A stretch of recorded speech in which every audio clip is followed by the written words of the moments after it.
Did you know the human brain weighs 3 pounds? And has over 100 million neurons that are constantly firing in it?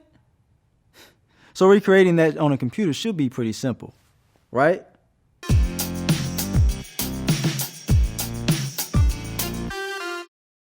It's not simple, but it is what we call deep learning. Math essentially simulates the neural network that we all have in our heads. Neat, right? Well, it's more than just a brain model. At this level of training, computers can identify and understand things in context. Like if we give the computer hundreds of cat photos to look at, I know, heaven, right? It will learn to identify a cat. But it runs deeper than recognizing pictures of cats. You know how it's pretty common these days to have smartphones and speakers you can talk to? And have you ever noticed how they get better at understanding the way you speak? Maybe you have an accent, or you like to say words in a weird way. Tomatoes. Well, as the computer learns a pattern, it also learns different variations of that pattern. So when it comes to voice recognition, that means it learns what you meant to say. Deep learning can have amazing benefits in so many industries, but particularly in the world of finance. This deep learning allows machines to fully understand you as a consumer.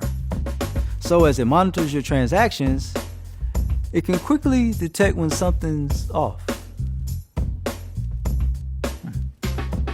This has changed the way we detect fraud and identity theft.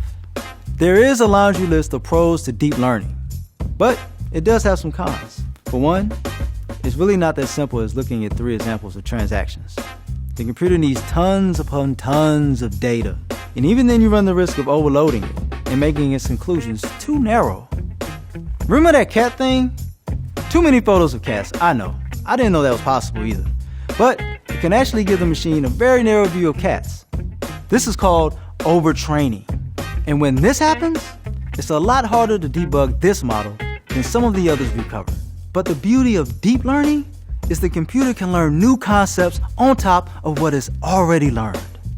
Like I said before, each method of artificial intelligence has its place in business today. It's a matter of knowing when to use a fork or a spoon. Now that you understand the tools in your kit, you can get started on building whatever you need for your business. For more information on all things AI, subscribe to this channel and check out all the other videos.